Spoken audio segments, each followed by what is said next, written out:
So my name is KooPee Hiltunen. I'm the director of the Neo Games, and I typically speak about the Finnish games industry.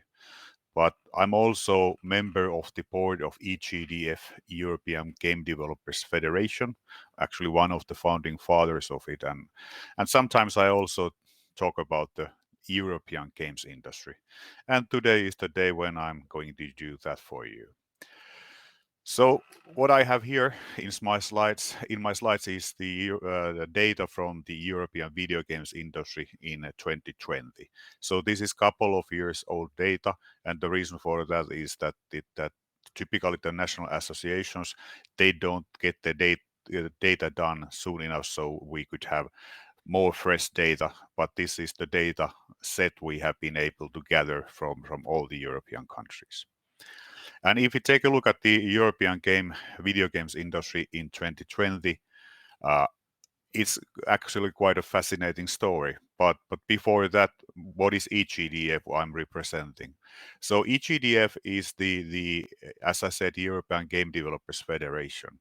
And what we do basically in EGDS, we are a lobbying organization helping the European game industry to grow. We are doing a lot of policy stuff. So, for instance, EU regulation, national regulation, that kind of stuff we are concentrating. But we are also sharing information between the European countries about the development of the industry and the best practices of the industry in respective countries.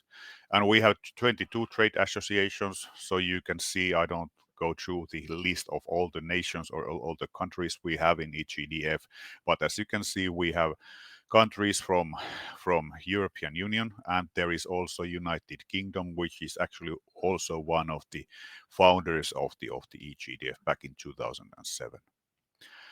And our estimate is that there is around 5,000 game developer studios, or there were 5,000 game developer studios in 2020, and EGDF represents around half of them. And these 2,500 game studios we represent, they employ roughly 40,000 people. And all in all, if we think about the European game development industry and publishers, there is around 100,000 people working in that field in Europe, including UK, of course. So, relatively speaking, we are not a very big industry if we think about that there is a million people working in the IT industry. So we are not in the size of the IT industry, but still we are in European level employing around 100,000 people, including UK. So, how did the 2020, the first year of pandemic, look like in the European games industry? So basically, one of the things I think that many of you already know is that the industry was able to grow during the pandemic, and it was the same story in 2020.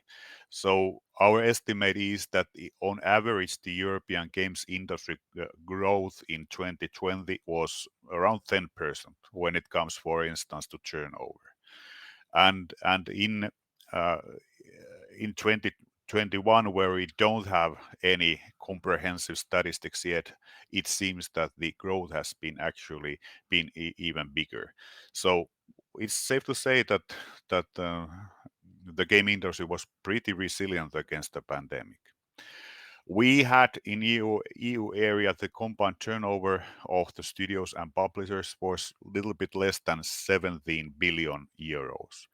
So it's basically consisting of the turnover of the studios and the turnover of the publishers. And if you think about the diversity, there would be many numbers about the diversity, but one of the most commonly asked question is what is the share of female employees, and it was 22 in Europe in 2020, and it seems to be so that it's increasing in all the European countries also in 21. And when it comes to the ranking, so to speak, so France is the EU's leader in the game development. Uh, they have the most employees, and they are are also they have the biggest turnover. And France is also closely followed by Germany and Sweden in terms of the number of the game developer studios. It's quite surprising because Sweden is way smaller than France, but still the Sweden seems to be growing quite fast. And France, Germany, and Poland had most employees, and Sweden and Finland. So we guys, we are actually catching up with the France and Germany uh, in terms of combined industry turnover.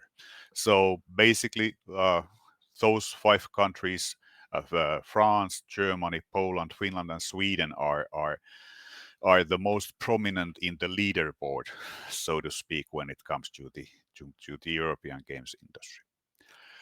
And here is some of the facts and figures about the number of the studios. So as you can see, the UK was the biggest one when it comes to the number of the studios. It was followed by France and Sweden, Germany, Spain, and as you can see, actually, although we are pretty big here in Finland when it comes to the turnover, but we are only number 7 when it comes to the number of studios, which basically means that our studios per studio make bigger turnover than some in some other countries. And if you think about this, the structure of these industries, one of the things to note is that we are the most mobile-oriented industry of all of these. So typically, for instance, Sweden, there is mobile game developer studios, but there is a lot of PC and console game studios. And UK is pretty strong also in the PC and console side. And as you can see, if you think about these countries, so Germany is a big country, they have a big population as well as France and UK. So Sweden and Finland are kind of anomalies in a way that we are small countries with a big number of studios and big turnover. Uh, So as I said, we have so 100,000 people working in Europe in the games industry, 74,000 working in the EU area, and if you think about which countries employ most people, so France is number one, Germany is number two, then there is Poland, Spain, Sweden, Romania, and Finland. So and all the rest of the countries are a little bit more smaller. And if you think about the where the growth is coming at the moment, so I saw a very fresh report, for instance, from Sweden, and they seem to be growing nicely. And also Finland has been growing from 20 to 21 quite nicely. And that's basically the structure of the industry. So those five countries, France, Germany, Poland, Sweden, and Finland are the most prominent. And this is the chart of the local game developer turnover of the local game developer studios. So as you can see, these are the leading countries, and actually one of the countries which has been growing pretty fast when it comes to the turnover is Turkey. So somebody has said that Istanbul, when it comes to the mobile game development, Istanbul is new Helsinki. So actually, that the Turkish game industry is growing, especially fast on the mobile side.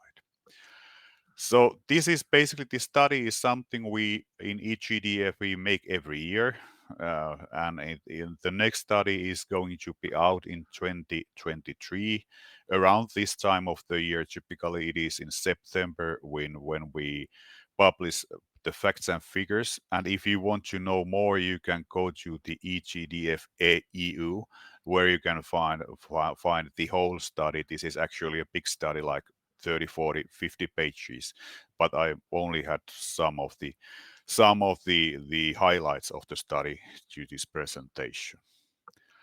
So basically 10 minutes and I am already done. do you have some questions or something Yes, Kope. about There's a this? question. What do you Yep. feel is the reason that Finland becomes such a hotspot for mobile game development, and why there are so few AAA studios based in Finland? Well, basically, there is very few AAA studios all in Europe at the moment. So at least independent ones. So AAA studio is pretty difficult, uh, pretty difficult setup, and it typically requires that you are owned by, for instance, big publisher like Sony or EA or Ubisoft or something like that. And actually, if you think about Finland, the number of the AAA studios has been increasing because we used to have only one Remedy, and now we have two. We have Remedy and Housemarque, which I also consider at the moment to be a AAA studio. And what is the reason for Finland uh, being uh, being uh, being so high on the list? Well, basically, I would say that there is of course multitude of reasons, but one of them being that we are, as I said, very prominent in mobile, and we have long pedigree in mobile, and the growth of the games industry, all the whole game industry has been growing during last 10 years, but most of the great growth has come from the mobile side. And actually at the moment, if you think about the charts, about the turnover or revenue of the industry, around half or 52% of the revenue of the industry is coming from the mobile side, and that's where we are. So that's one of the reasons, but there is historical reasons, there is business reasons, there is reason which are basically yeah, basically innovations, and it's a long story. It would be like 3 hours if I start telling the whole story about why.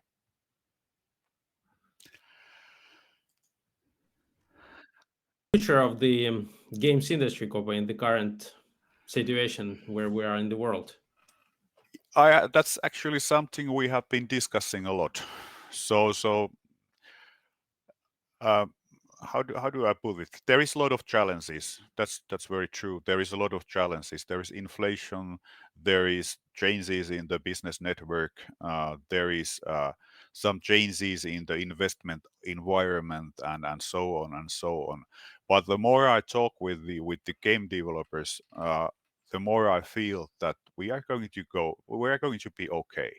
So we are maybe going, well, or not maybe, but we are going to have some hard times when it comes to the, for instance, to the financing of startup companies or medium-sized companies. But still, I'm pretty confident that we are able to go through this storm also. So I would say that I'm as optimistic as a Finn can be, which I don't know, is it much or little, but I'm pretty optimistic about that. Kope, there's a question like if you have any statistics about Bulgaria. Is Bulgaria part of IGD? Uh, no, we don't have, because Bulgaria is not at the moment presenting any figures. So all these figures we have, they are based to the studies of member associations, and not all of the associations make studies. And one of the things with when we are combining figures is that we all had or still have, to some extent, little bit different ways to gather these numbers. And one of the things we have to do when we combine these numbers is try to find a uniformed way how we present them. And from Bulgaria, we don't have at the moment any detailed information. Kope, last question. Innovations or technologies in the games industry that excite you for the future? Well, in the games industry, there is always a lot of things going on. So there is, for instance, now we are discussing quite a lot about the artificial intelligence. It's one of the things we have been discussing. I think that there might be something also in the NFT side. So although NFTs are not doing great at the moment, but there might still be something on the NFT side. The things I have noticed, or we have noticed, is during last months, is that user generated content different kind of services, using user generated content. They are becoming more and more prominent. There is still a lot to do in the VR side, and there is a lot of these kind of things which are, let's say, exciting, and they offer different kind of possibilities for the game developers. Thank you, Kope. Thank you very, very much. Thank Thank you, you for thank the you. questions.